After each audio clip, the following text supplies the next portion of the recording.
자, 우리 옆에 분들과 또 우리 온라인으로 예배를 드리는 우리 성도님들 모두가 우리 가족들하고 서로 한번 인사 나누도록 하겠습니다. 우리 함께 힘내십시다. 우리 함께 힘내십시다. 우리 함께 힘내십시다. 며칠 전 우리 여기 창원에 또 함께 사역을 하고 있는 목사님 한 분이 장모님이 갑자기 병환이 위중해져서 한 종합병원 응급실로 어머님을 모시고 갔어요. 근데 이제 그 응급실에 들어가는 과정에서 그 보호자들 발열 검사를 하는데 그 검사하시는 분이 세 가지를 묻더랍니다. 첫 번째는 서울에 다녀왔냐? 그리고 두 번째는 광화문 집회에 다녀왔냐? 그리고 세 번째 질문은 교회에 다니냐 하고 묻더랍니다.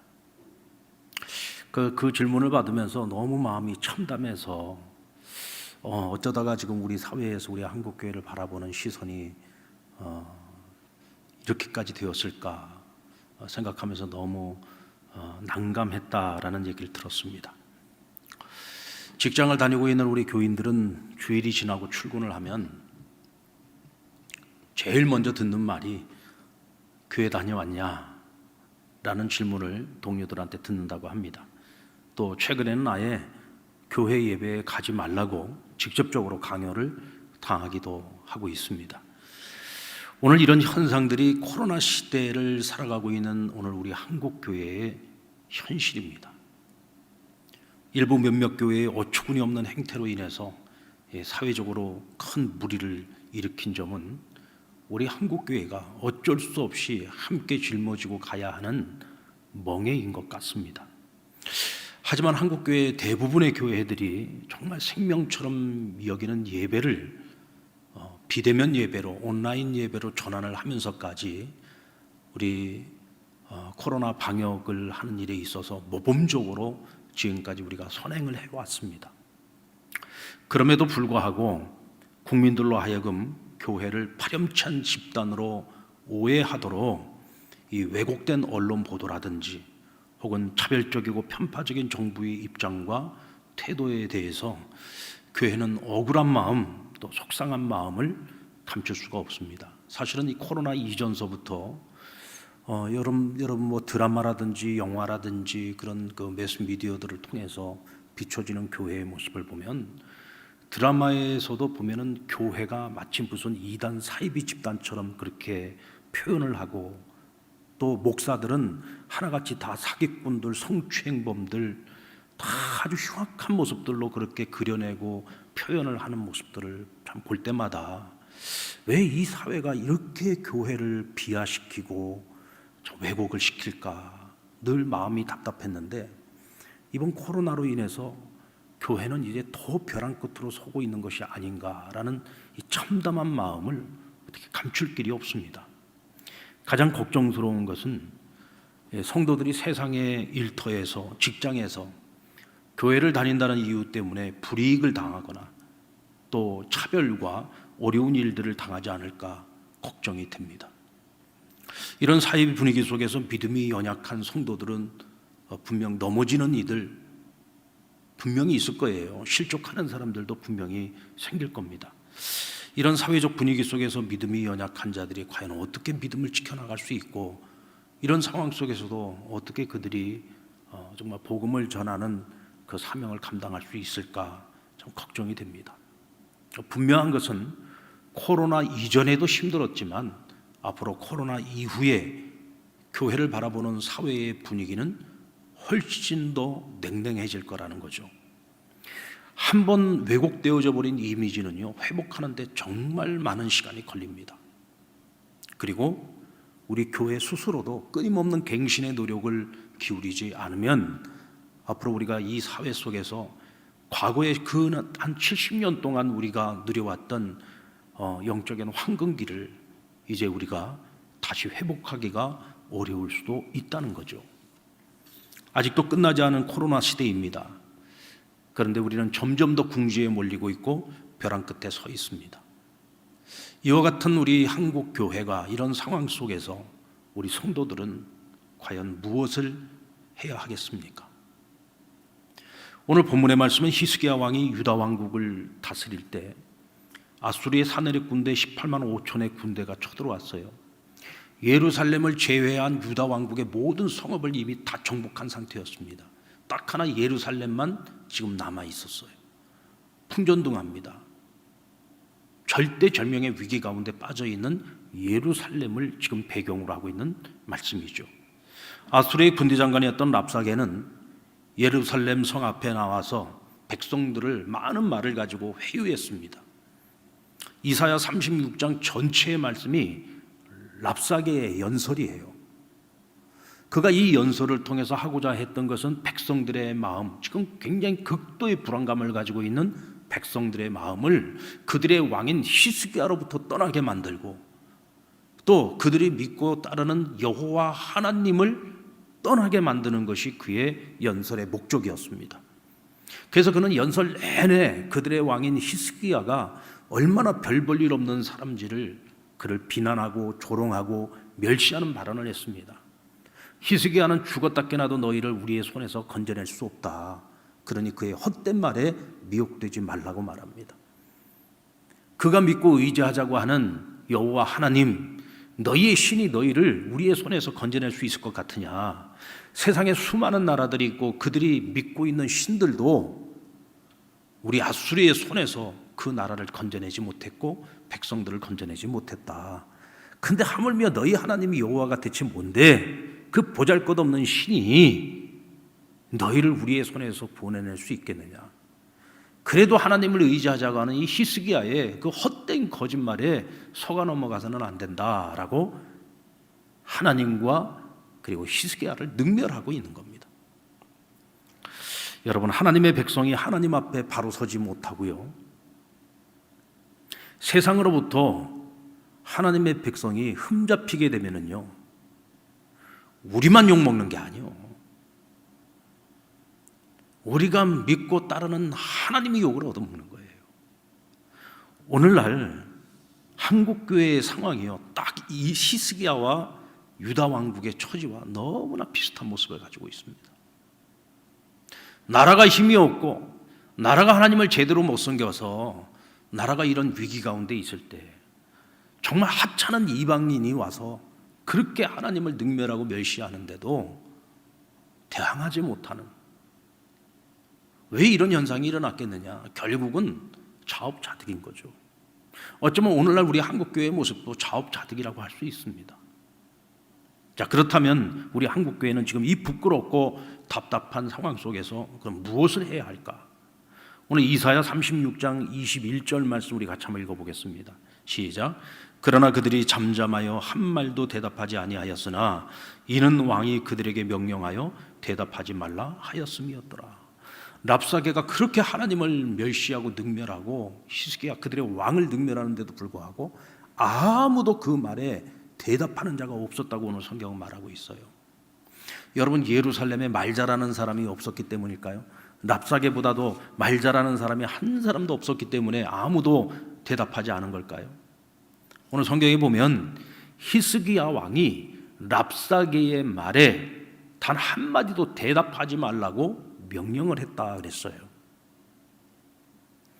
지금 우리가 제일 먼저 해야 할 일이 무엇일까요?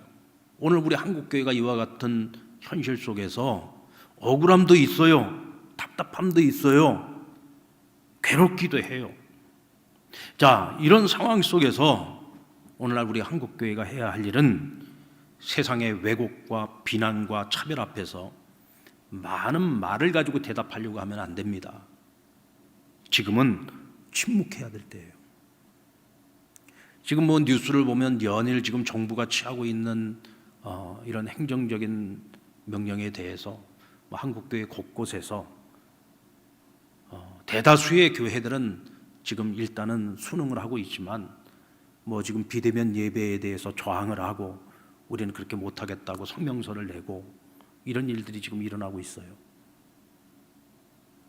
이런 많은 말들이 과연 우리 한국교회의 실추된 이미지를 회복할 수 있을까요? 지금 다투고 싸운다고 해서 세상 사람들이, 우리 대한민국 국민들이 교회를 바라보는 그들의 그 냉랭한 시선이 바뀔까요? 오히려 사태만 더 심각하게 만들 거라고 저는 생각합니다.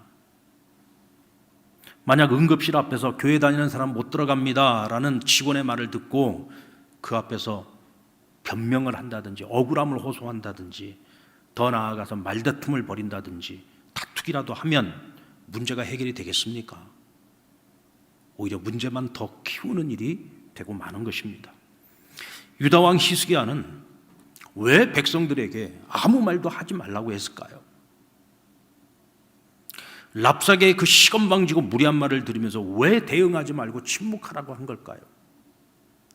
사실 이 싸움은요, 말싸움으로 해결될 문제가 아니라는 것을 알았기 때문입니다. 어차피 지금 유다 왕국 이 예루살렘은 이 아수르의 군대와 싸워서 절대로 이길 수 없는 객관적 전력상으로 보면 불가능한 일이었어요. 그러니까 뭐 어떤 말을 가지고 감정적으로 대응을 해도 이 싸움은 안 되는 싸움이에요. 그러니까 나가서 암만 큰 소리 쳐봐야 랍사게의 입장에서는 이건 비웃음거리밖에 안 되는 거예요. 야, 지금 풍전등화 위기 속에 있는 건 너희들인데 지금 니네가 뭘 믿고 큰 소리 치냐. 그리고 오히려 더 조롱거리밖에 되지 않는 거죠. 어차피 이 전쟁은 하나님께서 싸워주셔야 되는 전쟁이에요. 그러므로 랍사게와 말싸움할 시간이 있으면 그 시간에 하나님과 씨름하고 하나님께 매달리는 것이 현명한 방법이라는 것을 히스기야는 알았던 겁니다. 이것이 바로 믿음과 지혜를 겸비한 지도자의 현명함입니다.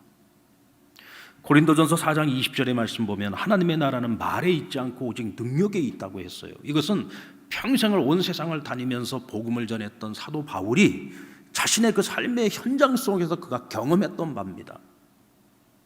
그가 말로써 그리스도의 복음을 전합니다.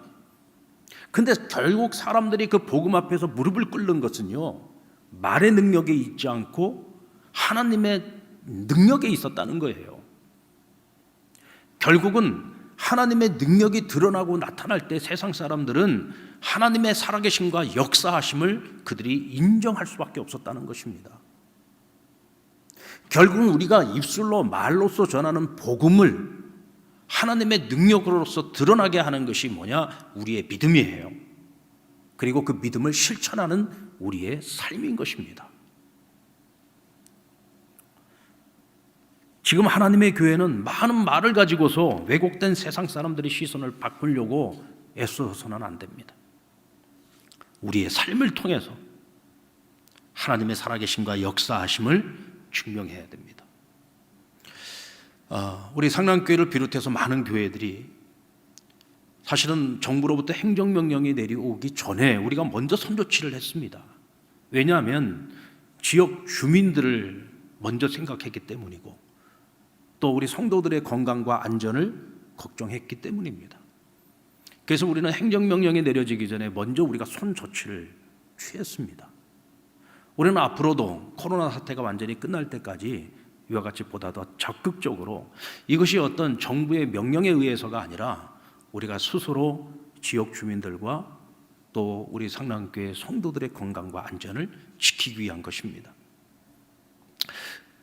그러기 위해서는 우리 상남교회 성도들이 비대면 예배를 드려야 되는 상황이 왔을 때 비대면 예배를 절대로 가볍게 여기지 마시고 우리가 대면에서 함께 모여드리는 예배보다도 오히려 더 많은 준비를 하셔야 되고 더 단단히 마음을 작정하고 보다 더 진중하고 진심을 다해서 우리 비대면 예배에 임해 주셔야 됩니다. 그래야 우리가 드리는 예배가 하나님 앞에 신령과 진정의 예배가 될 수 있고 또 교회도 우리 성도들이 또 비대면 예배 가운데에서도 하나님 앞에 정말 성실함을 가지고 예배 드리는 것을 우리가 서로가 확신할 수 있을 때 우리가 선조치를 할 수가 있는 것입니다. 그리고 우리의 삶도 지금 힘들고 어렵지만 우리는 어떤 상황 속에서도 하나님께서 우리에게 주신 명령, 하나님이 주신 그 사랑과 긍휼과 자비를 우리를 어떤 시선으로 바라보는 이 세상 사람들을 긍휼히 여기고 그들을 위해서 기도해주고 그들에게 함께 사랑을 나누는 일을 우리가 멈춰서는 안 될 것입니다. 결국은 우리의 삶으로 드러나는 하나님의 능력이 세상을 잠잠하게 만들 수 있습니다. 히스기야는 하나님의 살아계심을 믿었어요. 하나님은 우리의 기도를 귀 기울여 들으시고 오늘도 하나님은 역사하신다는 것을 그는 조금도 의심치 않았습니다. 그러므로 백성들에게 사람의 말을 듣고 흥분하지 말라는 거예요. 사람의 말을 듣고 두려워하지 말라는 것입니다. 그리고 우리는 하나님 앞에서 승부를 걸자는 거예요. 이 싸움, 이 전쟁의 승패는 무엇에 달려 있느냐? 하나님이 누구의 편에 서 주시느냐에 달려 있다는 겁니다. 근데 오늘 이 예루살렘 백성 히스기야는 하나님의 편에 서 있었어요. 여러분, 이 진리는요, 우리의 일상생활에서 저는 그대로 적용된다고 생각합니다. 우리가 살아가면서 때로는 억울한 일을 당할 때가 있어요. 사람들에게 쓸데없는 오해를 받기도 하고 왜곡된 시선으로 때로는 불이익을 당하기도 합니다. 이때 우리는요, 그 사람들과 말로서 다투려고 하면 안 돼요. 말로서 다퉈서는 절대로 이길 수 없습니다. 왜냐하면 나를 궁지에 몰아넣고 있는 그 사람은요, 이미 나를 공경에 빠뜨려 놓은 상태예요. 이미 내가 불리한 상태에 있습니다. 그런데 내가 어떤 말로 변명을 하고 어떤 말로 내가 그 오해를 풀려고 해도 절대로 그건 해결되지 않습니다. 이때 우리가 해야 될 일은 침묵하면서 하나님께서 해주시기를 간절히 기도하고 간구하고 기다려야 돼요. 그러면 하나님께서 불의한 자들을 부끄럽게 만드세요. 그리고 하나님 편에 서서 하나님을 찾는 이들, 의로운 자들을 하나님 반드시 높여주십니다. 아멘입니까? 그러기 위해서는 우리에게 믿음이 필요하고 기다림이 필요합니다. 그리고 두 번째로 해야 할 일은 회개와 반성과 기도입니다. 오늘 랍사게의 말을 들은 히스기야 왕은 자신의 옷을 찢었다고 했어요. 그리고 굵은 베옷을 입었다고 했습니다. 그리고는 어디로 찾아갔습니까? 하나님이 계시는 성전으로 찾아갔어요. 그리고 왕궁을 맡은 엘리야김과 서기관 셈나와 그리고 제사장들 가운데에서 가장 큰 어른들이 굵은 베옷을 함께 입었다고 했습니다. 그리고는 선지자 이사야를 찾아가는데 히스기야가 부탁한 말을 그에게 가서 전하고 오늘 남아있는 이 예루살렘 백성들을 위해서 여호와 하나님께 기도해달라고 부탁을 합니다. 이때 그들이 전한 히스기야 왕의 말을, 이것이 3절에 나오는데요, 이 말에 굉장히 의미심장한 단어가 들어있습니다. 우리 같이 한번 읽어보겠습니다. 3절입니다. 시작. 그들이 이사야에게 이르되 히스기야의 말씀에 오늘은 환난과 책벌과 능력의 날이라 아이를 낳으려 하나 해산할 힘이 없음 같도다. 아이를 낳으려고 하는데 해산할 힘이 없대요. 이게 지금 뭐예요? 예루살렘의 처지죠. 오늘 히스기야 왕의 처지입니다. 백성들의 처진 거죠. 하지만 오늘 히스기야는 오늘 이와 같은 환난과 능력의 날이 우리에게 찾아왔는데 이게 다 누구의 책임이냐? 오늘 이것이 하나님께서 우리를 책벌하시는 사건으로 그는 이해하고 있다는 거예요. 오늘 이 환난, 오늘 이 능력, 어쩌다 이런 날이 우리 앞에 지금 찾아왔느냐? 이것이 대체 무엇 때문인가? 그것은 하나님이 우리를 지금 책벌하시는 것이다. 그리고 하나님의 이 책벌이 누구 때문이냐? 자신 때문이라고 그는 고백을 하고 있습니다. 왜? 오늘 랍사게가 말하고 있는 것처럼 히스기야는 애국과의 동맹을 통해서 아수르를 견제하려고 했어요. 어느 순간에 자기도 모르는 사이에 하나님보다도 애국과의 동맹을 더 의지했던 거죠. 하나님이 그것을 기쁘게 여기지 않았고 그 탓으로 인하여 오늘 이와 같은 능력을 우리가 지금 당하고 있다는 거예요. 가만히 생각해 보니까 이 모든 것이 다 누구의 책임이다? 지도자인 나의 책임이다는 거예요. 다윗의 아들 압살롬이 쿠데타를 일으켰어요. 왕궁을 버리고 도망을 칩니다.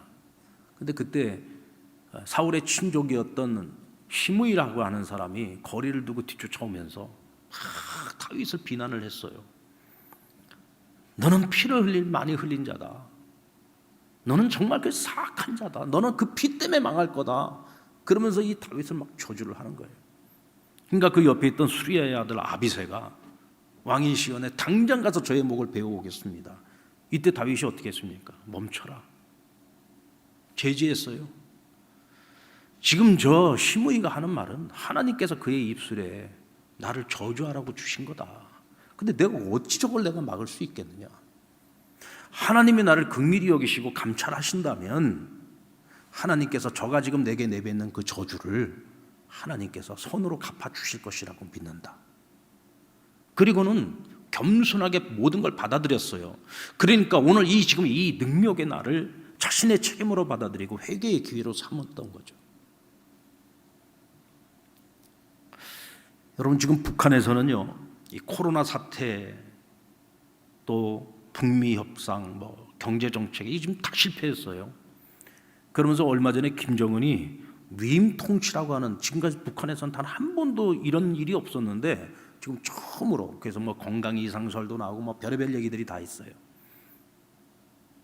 근데 왜 갑자기 위임 통치라고 하는 것을 이렇게 대내외적으로 다 밝힌 걸까?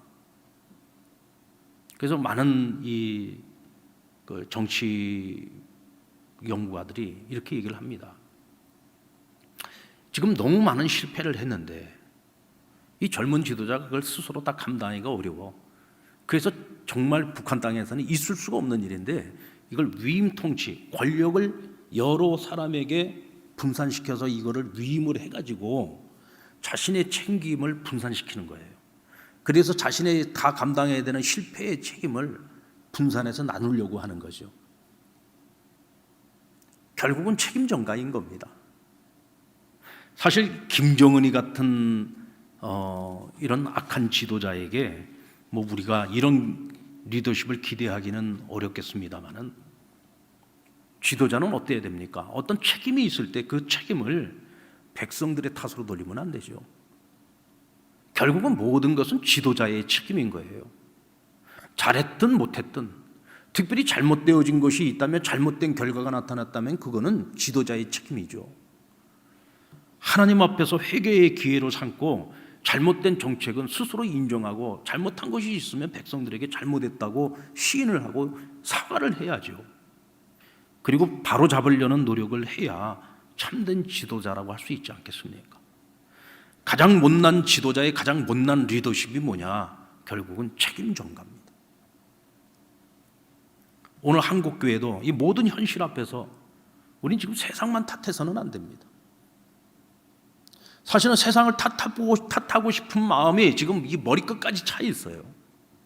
그러나 세상을 탓해서 이 문제가 절대로 해결될 문제가 아니라는 거죠.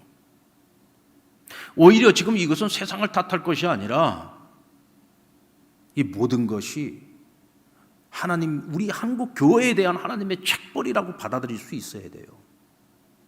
지도자들이 먼저 반성해야지 되고, 우리 성도들도 반성해야 되고, 우리가 모두가 다 같이 그동안에 우리 한국교회가 하나님 70년의 이 영광을 주셨는데 우리가 너무 그동안 세속화되어졌고, 우리가 너무 물질 만능주의에 사로잡혀 있었고, 그동안 영성을 잃어버리고 성령 충만하지 못했던 우리의 그 연약함들을 하나님 앞에 회개할 수 있는 기회로 삼아야 되지 않겠느냐는 겁니다.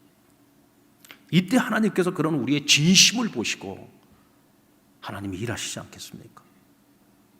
그리고 한국교회는 우리 스스로가 다시 한번 영적 부흥을 갱신할 수 있는 그런 갱신의 기회로 하나님이 삼아 주실 줄로 믿습니다. 저는 그런 의미에서 앞으로 대면 예배를 우리가 회복한 그 시간까지 하루에 한 끼든 두 끼든 각자 형편에 따라서 정말 하나님 앞에 금식하고, 그리고 하나님 앞에 우리가 999 드리고 있지 않습니까? 아침, 점심, 저녁으로 시간을 정해놓고 우리가 하나님 앞에 함께 기도했으면 좋겠어요. 먼저는 우리가 회개의 기도를 해야 됩니다. 믿는 자로서 정말 내가 하나님 앞에 바로 살지 못했던 거, 또 우리가 교회의 지도자로서, 하나님 일꾼으로서, 또 사명자로서 우리가 제대로 하나님 앞에 경건하지 못했고 성령 충만하지 못했고, 또 우리에게 맡겨진 그 사명을 제대로 감당하지 못했던 것들을 회개하고, 그리고 앞으로 우리 한국교회 미래를 위해서, 그리고 지금 전 세계적으로 지금 퍼져 있는 이 코로나 사태가 빨리 종식될 수 있도록 기도해야 됩니다. 그리고 나서 우리는 하나님께 도우심을 구하는 기도를 드려야 되겠죠. 히스기야는 37장 20절에서 아스로 왕 사네립의 그 편지를 하나님 앞에 쫙 펼쳐놓고 하나님 앞에 기도를 합니다. 그리고 이렇게 기도를 마쳤어요.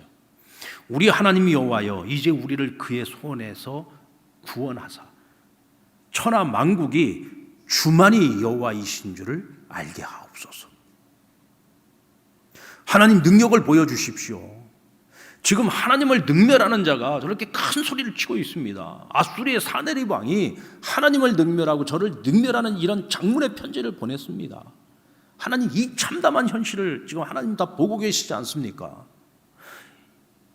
오늘 이 능멸을 끝낼 수 있는 분은 하나님밖에 없습니다. 그리고 오직 모든 영광 하나님 당신만이 받으시기를 원합니다. 오직 이 세상에 신은 오직 하나님 한 분인 것을 저들이 알게 해주시고 깨닫게 해달라는 거예요. 저는 며칠 전 청와대에서 대통령과 우리 교계 지도자들이 함께 만나서 간담회를 하는 것을 보았습니다. 이때 대통령께서 이런 말씀을 하더라고요. 코로나 감염병은 신앙의 영역이 아니라 과학과 의학의 영역이다. 저는 그 얘기를 들으면서 참 옳은 말이다라는 생각을 했습니다. 그러나 또 다른 한편으로 생각을 해보면 인간의 과학과 의학의 영역을 넘어서서 일하실 수 있는 분, 이 세상의 모든 이 고난을 끝내실 수 있는 분, 이 환난을 끝내실 수 있는 분이 누구예요? 바이러스를 만드신 분이 누굽니까? 하나님이시잖아요.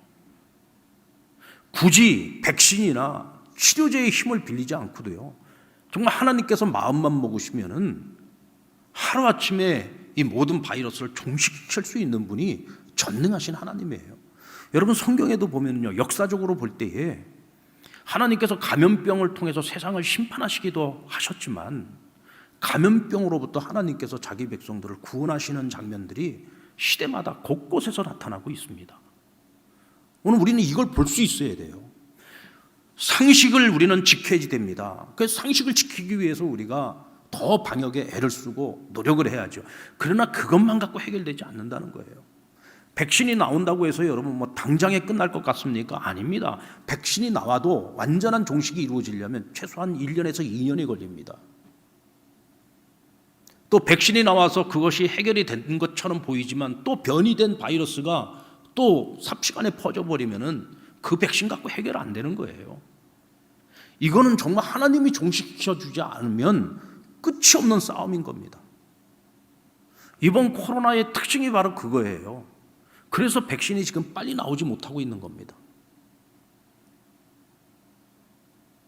과학과 의학의 영역을 넘어서 오늘 이 땅의 한국교회, 하나님을 경외하는 우리 성도들의 그 눈물의 기도와 확신 있는 기도, 그 뜨거운 간구를 통해서 이 모든 상황은 종식될 수 있다는 거죠.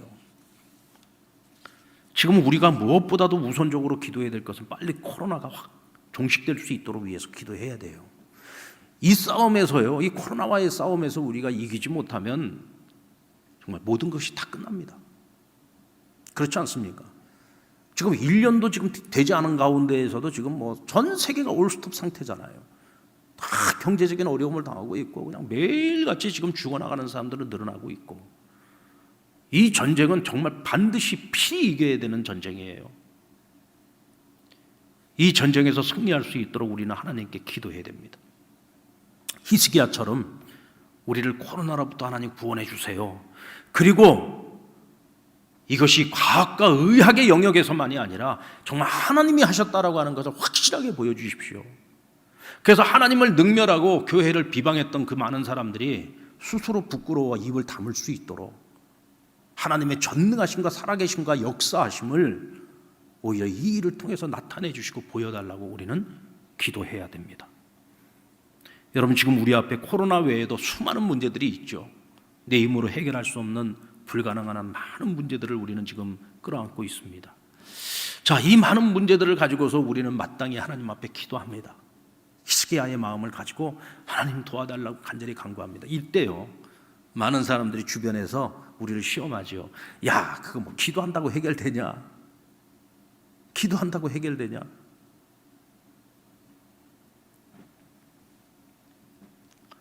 우리는 절대로 그들이 하는 말에 귀를 기울이면 안 됩니다.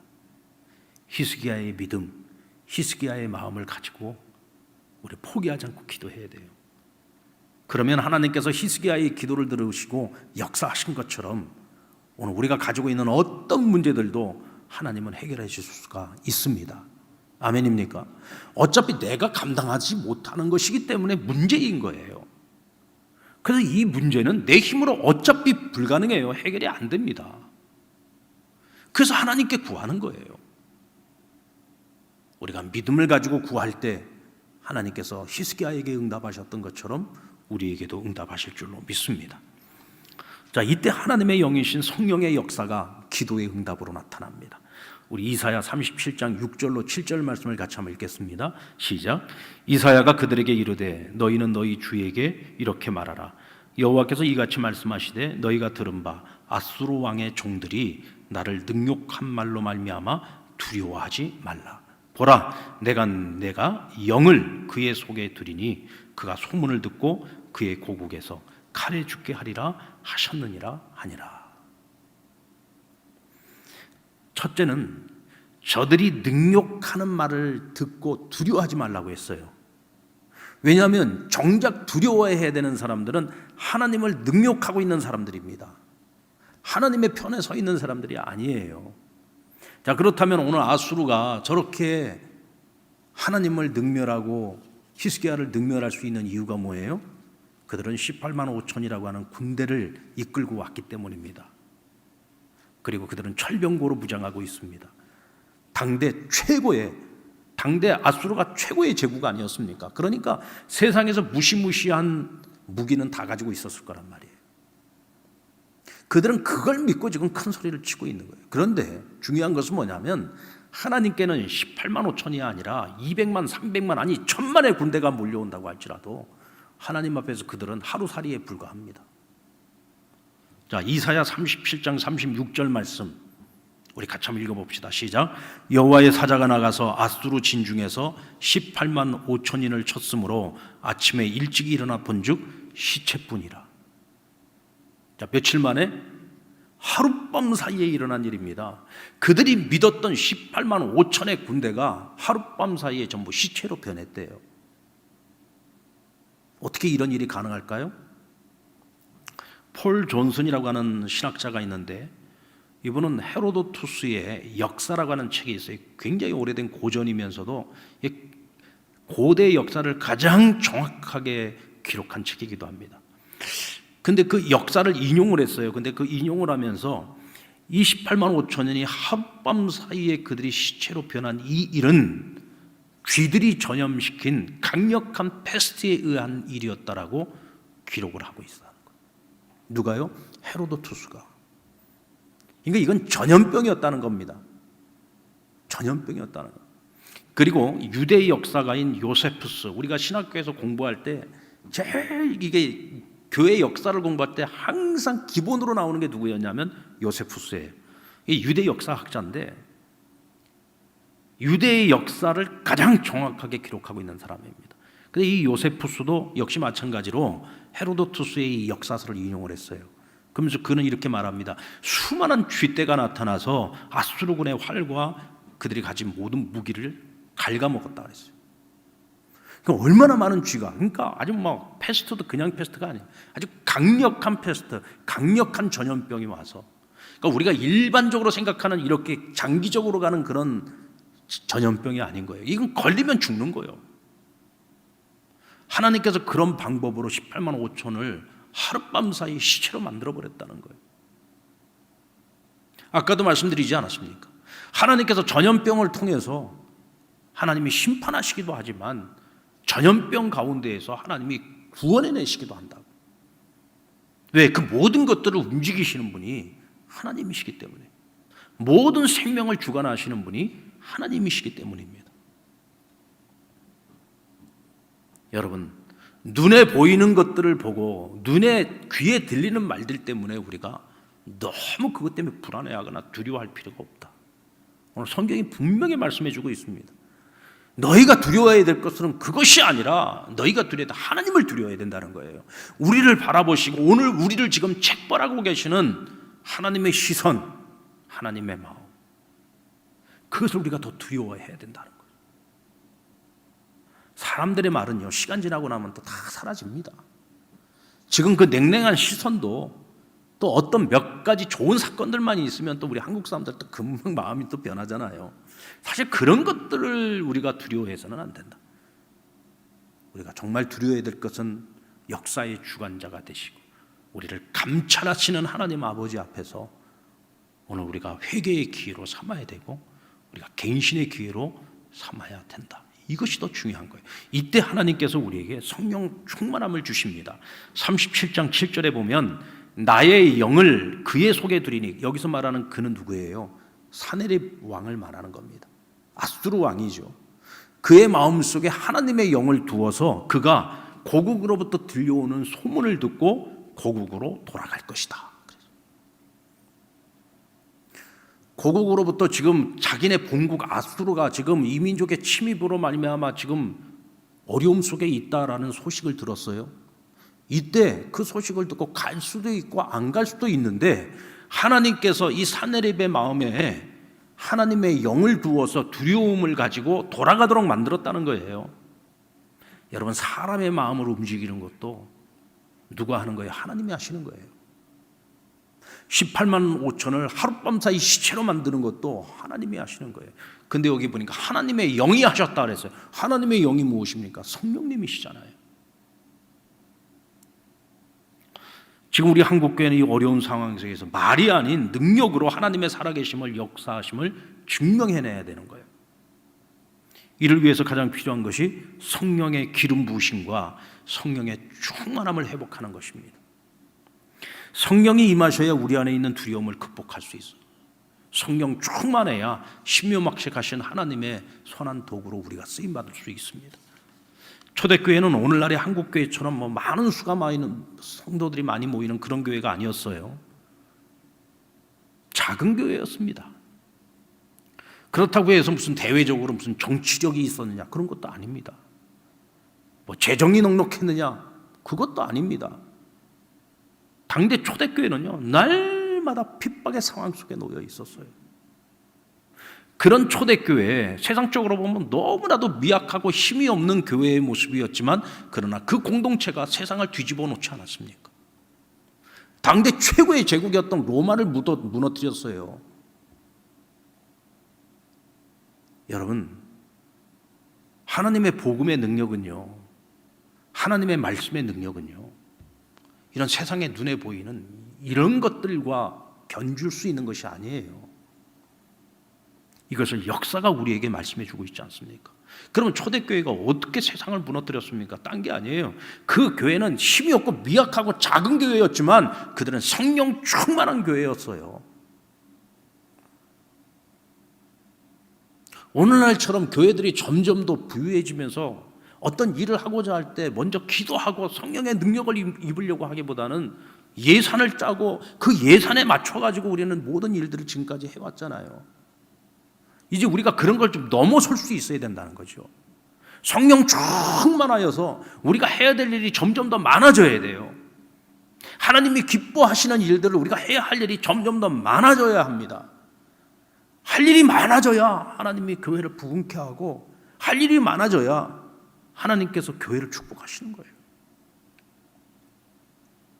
성령 충만한 교회가 되어야 됩니다. 예나 지금이나 교회가 세상을 이기고 세상을 놀라게 할 수 있는 길은 오직 하나예요. 성령 충만입니다. 오히려 작금의 상황이 한국교회라 하여금 물질주의, 세속주의로부터 벗어나고 성령 충만한 교회로 영적 부흥을 가져올 수 있는 절호의 기회입니다. 여러분들, 세상이 교회를 인정하는 건 딴 거 아니에요. 자기들이 스스로 해결할 수 없는 것을 교회가 해결할 수 있을 때 세상은 교회를 인정할 수밖에 없어요. 성경에 보면 맨 그런 사건들 아닙니까? 가장 대표적인 사건이 그거잖아요. 로마의 죄수에 머물러 가고 있던 바울, 지중해 한복판에서 유라굴로를 만났어요. 근데 유라굴로 폭풍을 만나기 이전과 이후의 모습이 바울의 위상이 완전히 달라집니다. 유라굴로 폭풍을 만나기 전까지 뭐였어요? 예수에 미친 미치광이였습니다. 그래가지고 지금 죄수가 돼가지고 로마의 재판을 받으러 가고 있는 길이었어요. 그 배 안에서도요, 가장 놀림감이었고 조롱거리였습니다. 정말 아무것도 아닌 죄수였어요. 근데 유라굴로라고 하는 그 위기 앞에서 이 배 안에 타고 있는 로마의 군인도 선장도 평생을 바다에서 먹고 살아온 뱃사람들도 구원의 여망을 잃었다고 했습니다. 자기들의 힘으로는, 인간적인 능력으로는 해결할 수 없는 문제였던 거죠. 이때 누가 나섰어요? 바울이 나서지 않습니까? 하나님께 기도했더니 하나님께서 내가 이 사람들 중에 한 명의 생명도 잃어버리지 않게 할 것이고 내가 저들을 다 너에게 붙여주겠다는 하나님의 약속의 말씀을 들었어요. 그래가지고 결국 그들을 다 구원해내지 않습니까? 뭐 많은 말을 할 필요가 없어요. 우리의 믿음을 가지고 하나님의 능력이 딱 드러나게 되면은요, 그들이 인정을 하지 않을 수가 없는 거예요. 그러니까 바울이 로마에 들어갈 때는 개선장군처럼 들어가지 않습니까? 오늘 우리 한국교회에 가장 필요한 것이 바로 이겁니다. 세상이 가지지 못한 것으로 우리는 승부를 해야 돼요. 세상 사람들이 말로 공격한다고 같이 말로 싸워갖고 해결될 문제가 아니에요. 세상 사람들이 그들이 가지고 있는 힘과 권력을 가지고 우리를 누른다고 해서 우리도 우리가 가지는 힘을 발휘하고 우리가 가진 권력을 발휘해서 싸워서 이겨보겠다? 그러니까 오히려 교회가 지금 더 욕먹고 있는 겁니다. 지금 우리는요, 하나님과 싸워야 돼요. 하나님께 매달려야 돼요. 그래서 정말 하나님의 영광을 드러내기 위해서 우리가 최선을 다해야 됩니다. 하나님의 영광이 드러나면은요, 우리가 말하지 않아도 세상이 교회를 인정할 수밖에 없어요. 히스기야는 바로 이 믿음의 방법으로, 기도의 방법으로 18만 5천 군대를 물리치고 정말 기적과 같은 승리를 이루어냈습니다. 그 이후에 갑자기 그에게 죽을 병이 찾아왔는데, 그 죽을 병이 찾아왔을 때도 그 앞선 경험을 토대로 하나님께 또다시 매달렸어요. 이때 하나님께서 그의 생명 15년을 연장시켜 주지 않았습니까? 바로 그런 겁니다. 오늘 이 땅의 교회는요, 하나님 살아계신 역사의 그 증거를 끊임없이 우리 교회 위에 쌓아가야 돼요. 세상적인 것들이 아니라 그런 것들은 이제는 우리가 자꾸 떨쳐버려야 되고, 이제는 믿음의 방법으로, 믿음으로 이루어가는 기적의 역사를 오늘 우리 교회의 역사에 쌓아가야 되는 거예요. 그러지 않으면 오늘 우리 한국교회는 희망이 없습니다. 소망이 없습니다. 아까 서두에도 말씀드렸던 것처럼 한 번 잃어버린 이미지 회복하는 거 정말 많은 시간이 걸립니다. 그리고 세상은 점점 더 그렇게 우리를 만들어 가고 있어요. 오늘날에 어떤 정부의 정책이나 또 잘못되어진 부분들에 대해서 오늘 이 세상에 많은 종교들이 있지만 잘못된 것을 잘못됐다고 지적하고 얘기하는 종교는 기독교밖에 없습니다.